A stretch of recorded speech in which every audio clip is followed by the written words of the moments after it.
Bien, bonjour à tous, bienvenue à ce plateau inaugural des salons Sian et Services. Nous sommes ensemble pour une émission spéciale avec pour thème l'homme, acteur du numérique au cœur des industries et des services. Et pour en parler, nous accueillons sur ce plateau les grands partenaires de ces salons. Alors je vais faire un premier tour de table rapidement.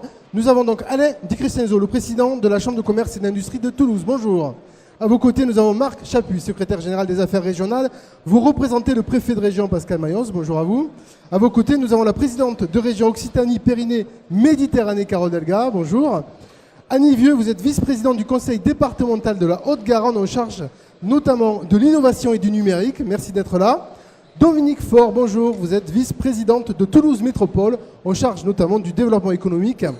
À vos côtés, il y a Jean-Nicolas Baillet, directeur général du groupe Dépêche du Midi. Bonjour.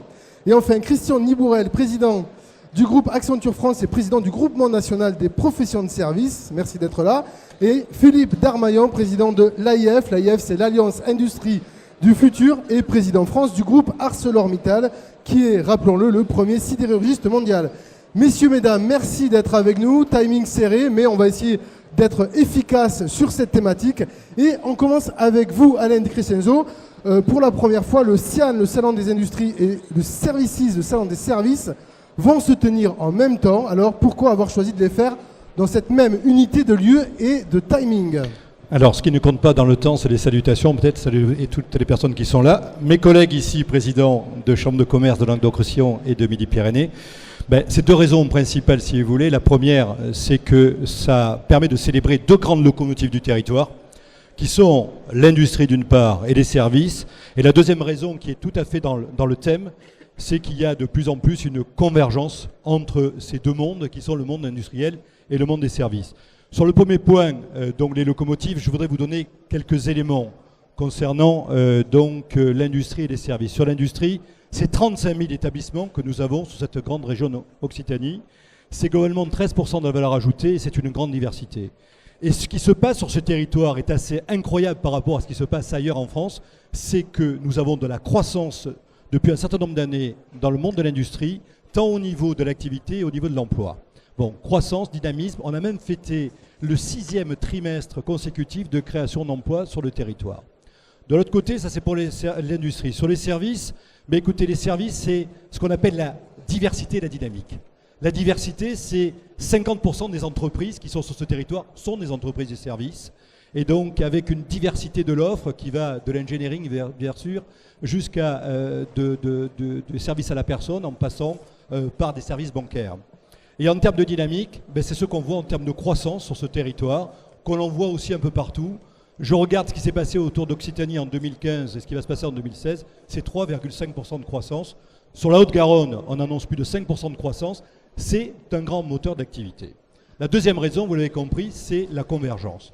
La convergence qui fait qu'on est dans une économie servicielle. De plus en plus d'ailleurs, les modèles économiques sont en train de se mélanger. Si vous regardez des avionneurs ou des équipementiers, on ne vend plus des produits aujourd'hui, on vend des services. Et quand vous regardez un petit peu comment sont pricés les éléments et comment va l'évolution, on va véritablement vers une économie de services. Et c'est pour ça qu'on a décidé, aussi pour faire gagner du temps à nos visiteurs, de mettre les deux événements sur une même opération. Et je crois que ça sera une réussite. Alors la CCI est très impliquée justement dans l'organisation de ces salons. Et on voit aujourd'hui qu'il y a effectivement cette révolution qui arrive entre les services et l'industrie. Oui, alors l'implication est claire puisque nous avons 49% des parts du SIAN. Et vous savez que Services nous appartient. Et nous l'avons donné donc à un opérateur, c'est Dépêche Event d'ailleurs, qui s'occupe d'animer ce salon-là et de l'organiser. Alors qu'est-ce qu'on fait là-dessus?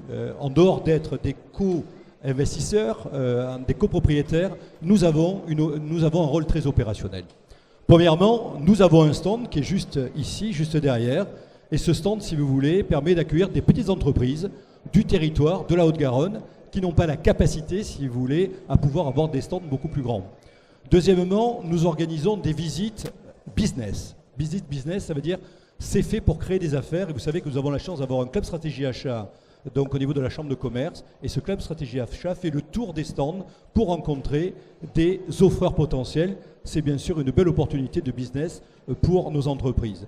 Et l'événement, je dirais, très important que nous avons, c'est ce qui se passe sur l'autre hall, c'est la vitrine de l'industrie du futur. Et là, vous avez un benchmark en temps réel, la possibilité de toucher, la possibilité d'essayer des technologies, en phase avec ce que vous faites d'ailleurs, Monsieur le Président, qui permet à nos entreprises de voir que l'industrie du futur, ce n'est pas un rêve. L'industrie du futur, c'est pratique, c'est pragmatique, c'est à la portée de tous, à condition de s'informer et à la condition de se faire coacher. Nous organisons aussi des conférences. Voilà ce que nous faisons au niveau de ces 2 beaux salons. Très bien, alors vous avez évidemment parlé de la nécessaire transition de l'industrie vers les services. On verra avec nos capitaines d'industrie qui sont juste en face de vous tout à l'heure, finalement ce qu'ils en pensent. À vos côtés, nous avons l'État. Marc Chapuis, justement, l'État s'inquiète du tissu industriel régional. Quelles sont finalement les idées fortes qui sont réalisées en matière d'accompagnement pour accompagner ces entreprises ? Bien, à mon tour, je voudrais saluer les élus, les responsables économiques, responsables de la dépêche également. On est dans un pays où on a tendance à opposer l'homme et l'industrie. On est dans un pays où on a souvent tendance à résumer l'industrie du futur aussi au caractère équipement en robot de nos entreprises. Ce que l'État veut porter comme message, c'est qu'il n'y aura pas d'industrie du futur si on ne place pas l'homme au cœur de ce projet. Et donc ça renvoie en particulier à un effort de qualification de la main-d'œuvre, parce que quand je vous aurais dit que 65% des métiers en 2050 ne sont toujours pas inventés et qu'aujourd'hui il faut qu'on arrive à qualifier la main-d'œuvre pour qu'elle soit au rendez-vous de l'industrie du futur, on voit bien l'enjeu. L'enjeu, il dépasse bien celui de l'équipement, du financement de nouveaux robots. C'est très important, les robots. On a 5 fois moins de robots qu'en Allemagne, 2 fois moins qu'en Italie. Il est important que notre parc industriel il se rénove. L'âge moyen de nos machines en France, il est 19 ans. Donc aujourd'hui, il faut qu'on arrive sans doute à investir, mais il faut aussi qu'on arrive à travailler sur la qualification de la main-d'œuvre et à faire en sorte qu'au travers de toute une série d'initiatives, on arrive à former les hommes et les femmes qui vont travailler dans l'usine demain pour qu'ils soient au rendez-vous des qualifications. Donc aujourd'hui, on prend toute une série d'initiatives dans ce domaine, pas tout seul, avec la région bien évidemment, avec d'autres acteurs publics, pour faire en sorte qu'on soit au rendez-vous de cette qualification. Un exemple parmi d'autres, la Grande École du Numérique, qui est une initiative nationale et qui permet aujourd'hui de former 4000 jeunes, en général des jeunes non qualifiés, pour leur permettre d'accéder aux qualifications sur tout ce qui est numérique dans l'entreprise. On a aussi beaucoup d'autres initiatives locales qui sont prises, en particulier pour développer des nouvelles filières de formation, un diplôme universitaire, à titre d'exemple, à l'université Paul Sabatier, justement pour permettre de mettre sur le marché demain des acteurs formés aux technologies nécessaires pour l'industrie du futur. Et effectivement, cette formation, elle va servir à l'emploi, qui est aussi une des priorités de l'État aujourd'hui en matière de création et de replacement des demandeurs d'emploi. Alors oui, l'emploi, c'est bien sûr la finalité de toute politique économique. Il faut qu'on arrive à faire se rencontrer l'offre et la demande. Là aussi, je voudrais revenir d'un mot sur la question des robots. On a un enjeu énorme de mettre à niveau notre outil industriel, d'investir. Il y a de très nombreux dispositifs qui sont mis en œuvre par l'État, notamment au travers de la Banque publique d'investissement qui consent des prêts industrie du futur. Mais le robot et l'homme, c'est complémentaire. Le robot ne détruit pas d'emplois, il en crée. Et aujourd'hui, on parle de plus en plus d'ailleurs de cobotique. C'est quoi la cobotique? C'est la collaboration entre l'homme et la machine, parce que la machine soulage l'homme d'un certain nombre de tâches qui peuvent être répétitives, douloureuses. Et on a aussi tout un boulevard sur tout ce qui est amélioration des conditions de travail. On a donc un champ extraordinaire pour réhabiliter l'image de l'usine, réhabiliter l'image de l'industrie et faire en sorte que dans notre région, eh bien, on arrive à inventer cette industrie du futur parce que en région Occitanie, contrairement au reste de la France, l'emploi industriel, il augmente, là où malheureusement dans notre pays, il diminue de plus de 1% au premier trimestre 2016. Très bien, alors effectivement, il y a de la croissance, Alain De Crescenzo nous l'a rappelé. Carole Delga, on parle de votre région, la région Occitanie-Pyrénées-Méditerranée, et celle-ci est un acteur majeur du numérique au cœur des industries et des services. Oui, bien sûr. Nous avons identifié dans le cadre de la stratégie régionale pour la croissance et pour l'emploi la filière numérique qui est un secteur d'avenir, mais le numérique aussi, c'est l'avenir de toutes les filières. Et donc, nous devons travailler sur, en fait, ces deux axes, c'est bien entendu filière numérique, filière d'avenir. Nous avons dans notre territoire près de 10 000 entreprises sur la filière du numérique, 50 000 emplois. Nous avons en fait des labels French Tech, que ce soit pour Toulouse ou pour Montpellier, mais également pour les Hautes-Pyrénées. Nous avons également des clusters que nous devons développer. Alors concrètement, comment nous aidons la filière du numérique? C'est tout d'abord par la stratégie que nous voulons pour le numérique. C'est l'initiative numérique que nous avons approuvée au mois de juillet alors en assemblée plénière. Initiative numérique État-région qui se concrétise par plusieurs plans. Tout d'abord, le plan Industrie du futur, c'est 33 millions d'euros qui ont été mobilisés sur 3 ans. Nous sommes à mi-chemin. Nous avons déjà quand même consommé plus de 20 millions d'euros. C'est bien sûr des aides à la réflexion. Comment on peut intégrer le numérique dans l'ensemble de nos stratégies. Alors, le numérique, ce n'est pas uniquement à travers un usage, bien entendu, c'est la robotique, mais c'est comment le numérique insuffle notre façon de travailler. Et ça, c'est un sujet qui est très important. C'est également sur la méthode, comment le numérique influence. C'est à travers, bien sûr, des aides à l'investissement, c'est à travers l'appel à projet Isinov, c'est aussi à travers des outils financiers qui sont adaptés à la filière numérique. Et puis, nous devons réfléchir sur une transversalité, bien sûr, du numérique dans l'ensemble de nos filières et sur la filière industrielle, mais sur la filière touristique aussi. Avec le tourisme, nous avons un enjeu qui est fort. Et en effet, nous sommes la région de France qui créons le plus d'emplois dans le domaine de l'industrie. Nous avons une vraie vitalité et nous sommes une région industrielle. Nous sommes une région industrielle d'un bout à l'autre. Alors bien sûr, on pense à l'agglomération toulousaine, mais il ne faut pas oublier toute la filière industrielle sur le bassin Tarbais, sur la mécanique Vallée, formidable réussite, mais également sur le bassin alésien ou filière industrielle aussi sur le Gard rhodanien.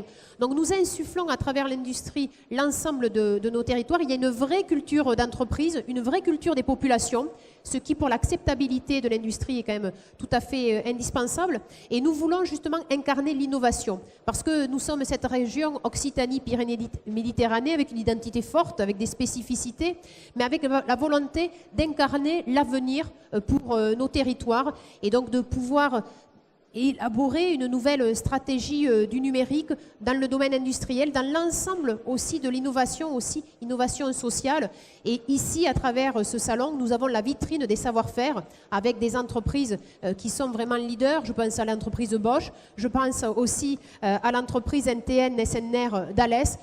Nous avons des vrais leaders, mais nous voulons aussi aider les petites PME à avoir une montée en puissance sur l'industrie du futur, sur également l'acceptation du numérique et la fabrication additive. C'est bien entendu un sujet que nous travaillons à travers notre agence régionale, mais à travers également l'IRT, qui est un catalyseur nécessaire. Et puis nous avons aussi sur le numérique des vrais savoir-faire au niveau international. Et je pense à la mission que nous avons confiée avec monsieur le préfet de région, à Ludovic Lemohan, tout particulièrement sur la filière numérique, mais bien entendu sur le système, bien sûr, des objets connectés qui sont sur un des devenirs et un des fleurons de notre région. C'est vrai que le défi sur l'ensemble de la grande région est immense et passionnant à la fois. Alors la thématique, c'est évidemment l'humain. Alors j'allais vous poser la question, l'homme dans tout ça, où est-ce qu'on le place ?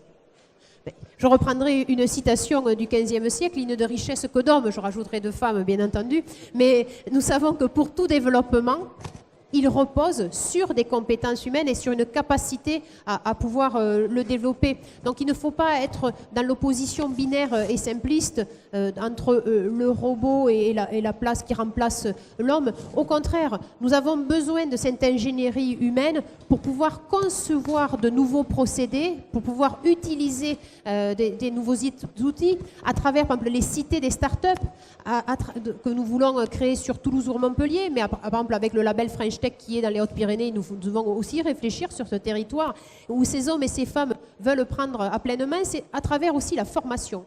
Nous devons développer, et ça c'est ce que nous faisons avec bien sûr l'État et tout particulièrement l'éducation nationale, mais ce que nous faisons aussi avec le monde des consulaires, avec les représentants des fédérations, pour que justement à travers la formation sur les territoires, nous puissions accompagner à ces mutations. Et c'est la formation en fonction des bassins de territoire. Ça, c'est un point essentiel qui reconnaît la spécificité humaine, la place de l'homme dans le numérique. C'est que nous allons bâtir une politique du numérique adaptée aux besoins des entreprises. Nous travaillons sur 18 bassins de vie. C'est-à-dire nous nous adaptons aux spécificités, aux besoins des entreprises. Et à partir du potentiel humain qu'il y a sur ces territoires, nous faisons de la formation et nous les emmenons vers cette industrie de demain, vers cette région innovante que nous voulons pour toutes et pour tous sur tous les territoires. Alors, vous me faites une transition toute rêvée, puisque l'un de ces bassins de vie, c'est le conseil départemental de la Haute-Garonne. On a la chance d'avoir justement Annie Vieux, qui est vice-présidente du conseil départemental en charge du numérique. Et le développement du numérique et de la fibre sur ce territoire fait partie des priorités du département. Alors, qu'est-ce que vous avez prévu sur le sujet ? Alors, effectivement, le conseil départemental s'est doté d'un plan très ambitieux en matière de développement du numérique. Nous nous sommes rendus compte que sur le département, il y avait certes beaucoup d'urbains, mais il y a aussi beaucoup de rural. Et si on veut développer les zones économiques et le développement intégral du département, il était important que nous ayons un plan ambitieux en matière de développement du numérique.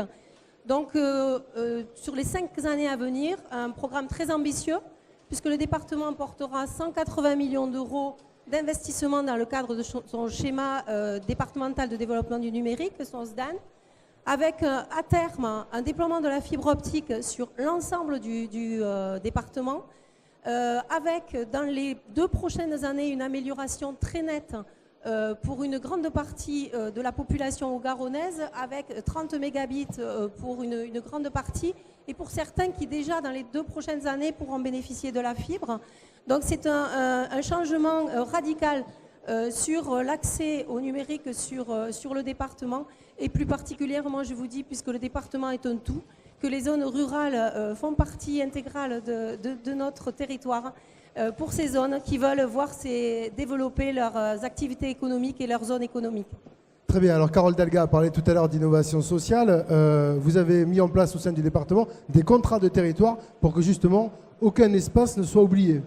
C'est ça. Alors, je voulais juste rappeler aussi, par rapport à la première question, que nous avons également mis à disposition des collèges, puisque c'est la compétence du département, sur 4 collèges du département, à partir de cette rentrée, sur 4 collèges, des tablettes numériques qui sont mises à disposition par le département.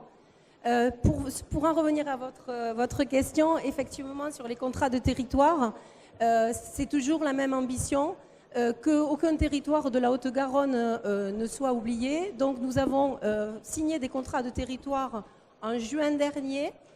C'est un soutien des projets périurbains, ruraux et de montagne pour répondre aux besoins de la population, avec des enveloppes financières paritaires entre la métropole et les autres territoires. Je crois que c'est important de le préciser. Et avec 16 millions d'euros par an, ça nous permet d'avoir une programmation et de montrer aux territoires que nous prenons en compte leurs demandes et que nous ne les oublions pas sur l'action du département. Très bien. Des contrats de territoire, j'imagine qu'il y en a un aussi spécifique avec Toulouse Métropole. Absolument, c'est ce que j'ai précisé. C'est une enveloppe paritaire entre la métropole et les autres territoires. Très bien. Alors ça me donne l'occasion justement de me tourner vers Dominique Faure. Et on voit aujourd'hui que vous avez une politique locale économique extrêmement active. En quoi elle s'intègre finalement dans le contexte national ? Je voudrais tout d'abord excuser mon président Jean-Luc Moudinque, maire de Toulouse et président de Toulouse Métropole, qui ne pouvait pas être là, qui m'a demandé de le représenter. Alors, en quoi nous nous intégrons dans la politique nationale quand on comprend les enjeux nationaux que sont la renaissance industrielle de la France, quand on regarde un peu les appels à projets qui sont portés autour de la réalité augmentée, la fabrication additive, la robotique, l'Internet des objets, eh bien, on se dit, on va être au cœur de cette renaissance industrielle. Et pourquoi on va être au cœur de cette renaissance industrielle française au niveau de Toulouse Métropole ? Bien, tout simplement parce qu'on a 4 fondamentaux que l'on est en train de construire au niveau de Toulouse Métropole, qui sont, 1, le fait que nous sommes la première région en matière de recherche et d'innovation, recherche publique, recherche privée en France, et on est très bien placé au niveau européen. Toulouse Métropole, depuis 2 ans et demi, nous travaillons autour d'un sujet qui nous tient à cœur, qui est la proximité avec la communauté économique, et donc cette proximité vecteur de confiance. Et puis, 3e pilier, C'est notre agence d'attractivité qui est sur les rails depuis la semaine dernière et qui a lancé son club d'ambassadeurs et qui est vraiment aujourd'hui armée pour aller chercher des pépites dans le monde entier et venir faire ce qu'est notre croissance économique exogène. Donc, je disais, la R&D, la recherche privée-publique, l'agence d'attractivité, la proximité, la confiance. Et puis, cet investissement qu'a voulu le président, 240 millions d'euros que nous investissons sur le territoire, que nous injectons sur le territoire au niveau de grands projets que sont le parc des expositions, le quartier d'affaires Toulouse-Matabio, la 3e ligne de métro. Et ces 240 millions sont aussi des vecteurs de croissance économique au travers de marchés qui sont confiés à des entreprises de notre territoire. Pour finir, dire que notre ADN est en phase, pour rejoindre votre question, notre ADN c'est quoi? C'est innover, c'est expérimenter, et c'est entreprendre. Voilà pourquoi nous pensons qu'au niveau de ces 4 appels à projets qui sont lancés, Toulouse Métropole est armée pour y répondre et pour faire la réussite de notre territoire. Alors comment justement cette politique locale de métropolisation peut finalement être complémentaire de ce qui est initié par les autres collectivités et notamment la région? Alors c'est très simple. En fait, la région, en matière de développement économique, d'après nous, ne réussira pas si ces 2 piliers ne réussissent pas, que sont Montpellier Métropole et Toulouse Métropole. Et nous, Toulouse Métropole, sommes intimement convaincus que nous ne réussirons pas si la région n'est pas forte économiquement. Et ça, nous le disons avec beaucoup de bienveillance, avec beaucoup d'intérêt pour ce qui se passe sur les territoires ruraux. Et la métropole, elle doit aussi irriguer les territoires ruraux. Il n'empêche que nous avons un rôle, Montpellier Métropole et Toulouse Métropole, extrêmement fort à jouer sur une région qui a pris le chemin d'un développement économique innovant, ça a été dit. Pourquoi nous sommes complémentaires? En fait, les compétences ne sont pas les mêmes. L'État, au travers de la loi NOTRe, a donné un certain nombre de compétences à la région et d'autres à la métropole. Je n'en citerai, pour être courte, qu'une à l'échelle de la région, qui est l'aide aux entreprises. Toulouse Métropole ne peut pas faire d'aide directe aux entreprises. C'est le précaré de la région, avec bien d'autres compétences, bien sûr. En ce qui concerne l'aménagement de nos zones à vocation économique, on est là sur du territorial, on est là sur la compétence de Toulouse Métropole. Et c'est la volonté politique de mon président et de Carole Delga d'avancer ensemble, de réussir ensemble. C'est la répartition des compétences par la loi NOTRe, et c'est le travail que nous faisons au quotidien qui fera que notre région et notre métropole réussiront ensemble. Très bien, merci beaucoup Dominique Faure. Alors vous avez parlé des entreprises, on a la chance d'avoir avec nous 3 entrepreneurs. Jean-Nicolas Baillet, je rappelle que vous êtes le directeur général du groupe Dépêche du Midi. Pourquoi vous accompagnez cette année ces salons, Services et Sian? Bonjour à toutes et à tous, bonjour Martin. Cet accompagnement s'inscrit dans le cadre de la diversification de nos activités que nous avons mis en place il y a une dizaine d'années. Nous avons créé pour cela en 2008 Dépêche Events, qui est notre activité basée sur l'événementiel. Dépêche Events qui, en 8 ans, organise aujourd'hui 180 événements par an dans des domaines très différents, avec des partenaires différents. Aujourd'hui, autour de Services avec la CCI, nous en organisons avec la région, nous en organisons avec des partenaires privés, sur des métiers différents, dans des salons de l'habitat, dans des salons économiques, dans des foires. Nous gérons aussi un parc des expositions à Agen, donc sur des volumes et des événements aussi bien professionnels que grand public. Et nous faisons aussi des événements plus ludiques, comme par exemple, la semaine dernière, nous avons organisé à Toulouse un événement, une course autour de la Colormirade, qui a réuni près de 8000 personnes dans les rues de Toulouse, ou encore plus récemment, il y a 2 jours, sur notre site à la Dépêche, nous avons réuni 1300 personnes autour de grands chefs avec notre partenaire de la région pour une découverte gastronomique très grand public et très sympathique. Donc cette activité qui s'inscrit dans le cadre de notre diversification, aujourd'hui devient une business unit très significative dans notre économie. D'accord, on voit que le numérique a considérablement transformé à la fois vos métiers et puis également vos médias. Je dirais que vous êtes bien placé pour le savoir, Martin. Effectivement, le numérique a fondamentalement transformé notre métier, comme il a transformé beaucoup de métiers. Le paradoxe de cette évolution du numérique, c'est que, évidemment, l'information s'est accélérée. Vous savez, il y avait une maxime ancienne qui disait « la dépêche renseigne vite et bien ». Et à cette époque-là, le vite et bien, c'était un renouvellement de l'information toutes les 24 heures dans le journal. Ce qui était énorme. Ce qui était énorme. Aujourd'hui, le vite et bien, c'est les alertes que tout le monde a sur son smartphone. Et donc pour nous, l'enjeu est de prendre ce tournant de faire cette information de façon différente. Et c'est d'ailleurs le paradoxe de cette évolution, c'est que cette évolution qui est compliquée à gérer économiquement, hein, qui est une crise mondiale pour la presse, nous apporte une audience colossale. Et nos supports en diffusion d'informations n'ont jamais fait autant d'audience. Sur la région, pour donner quelques chiffres, sur la région Occitanie, l'ensemble de nos supports, c'est 2,5 millions de lecteurs par jour. Quand je cumule les supports papier et les supports numériques, sur une région qui fait environ 5,7 millions d'habitants. Donc c'est colossal en termes d'audience. Ça nous a apporté aussi un autre élément qui est le big data. C'est-à-dire que jusque-là, nous avions peu de connaissances réelles de ce qui était consommé, de nos lecteurs, de nos clients. Aujourd'hui, nous apprenons tous les jours, grâce à ces supports, qu'est-ce qui intéresse notre lecteur, comment il se comporte sur nos sites internet, qu'est-ce qui est lu, qu'est-ce qui est moins lu. Et donc, on peut mieux le servir, mieux personnaliser, ce qui est un des grands éléments du numérique. Et puis, ça nous ouvre aussi de nouveaux métiers. En travaillant énormément avec les startups, nous avons pris des participations dans des startups, dans des activités nouvelles, autour de la livraison à domicile, autour de la banque en ligne, autour du soutien scolaire. Voilà, des activités nouvelles avec les startups. D'ailleurs, s'il y en a ici, je les invite à nous contacter parce que nous travaillons dans des synergies intelligentes avec elles. Donc ça devient un vrai pan d'activité pour nous, très significatif. Très bien, alors l'appel est lancé pour les startups, merci pour cela. Christian Nibourel, on a là typiquement avec le groupe des Pêches du Midi, un exemple d'une entreprise d'industrie qui est en train de migrer vers les services.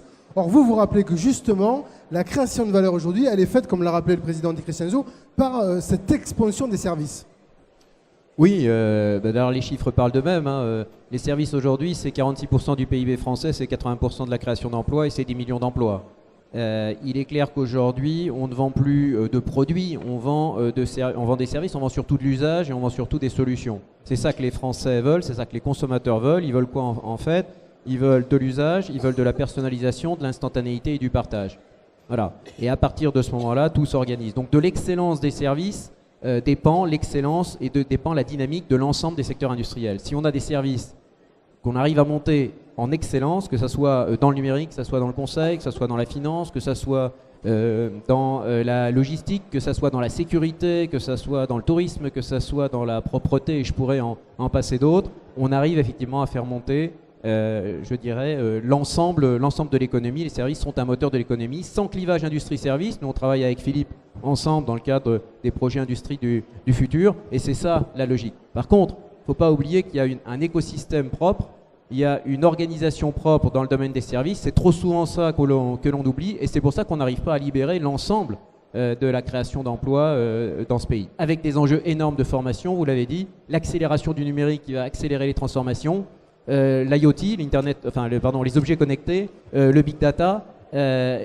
Aujourd'hui, on parle de quantum computing, ça va arriver demain. Ce qui caractérise ce monde, c'est la rapidité.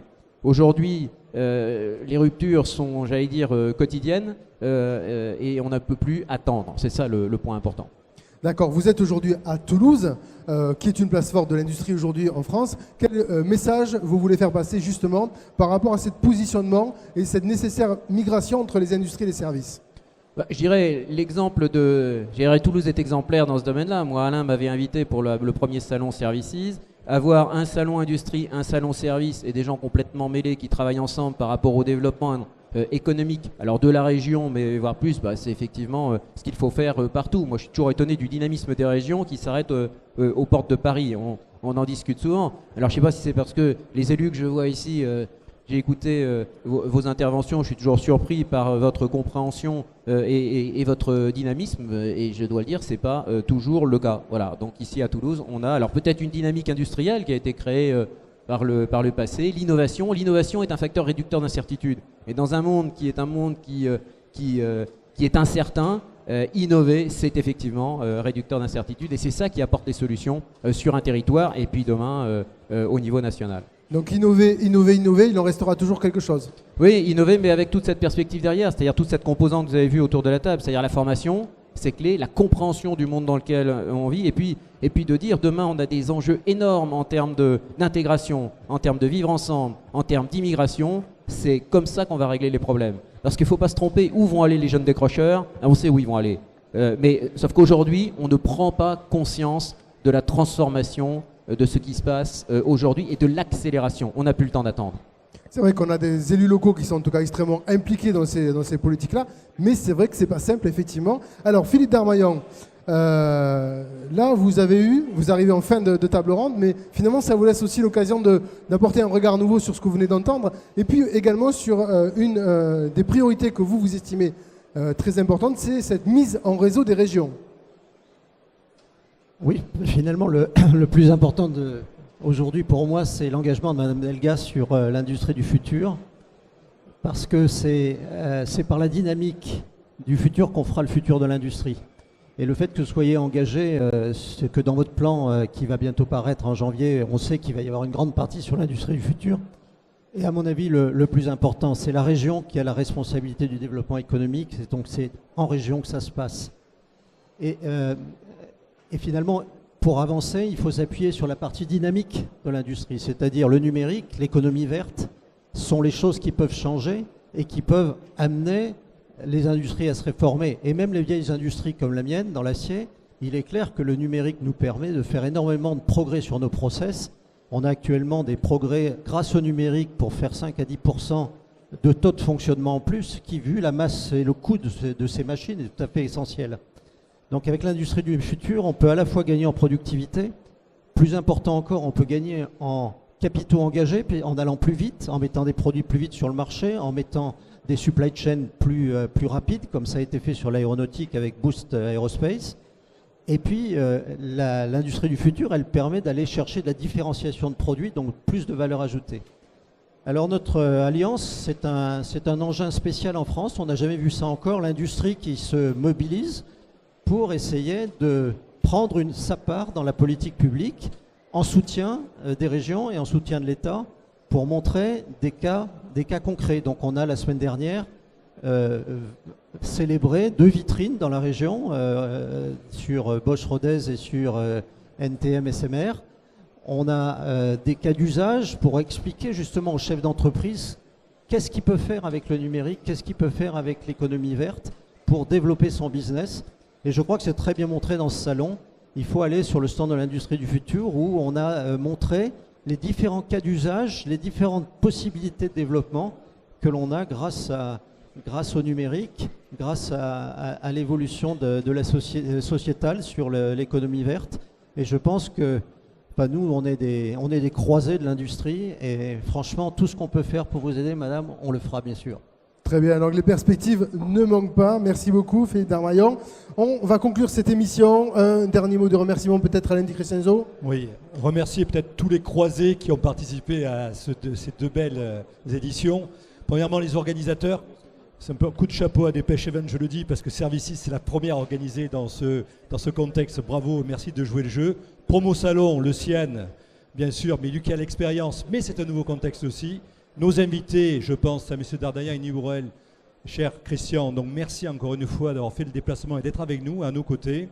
Les partenaires, à la fois privés et institutionnels, merci à vous bien sûr. Nos exposants, toujours plus nombreux, que je remercie, qui nous font confiance. Et puis si vous savez notre salaire, vous le savez toutes et tous, notre salaire sur les visiteurs. Et les premiers comptages qu'on j'ai sont très très bons. Donc merci à vous et puis merci à Martin aussi. Merci. Très bien, merci à vous tous pour cette émission.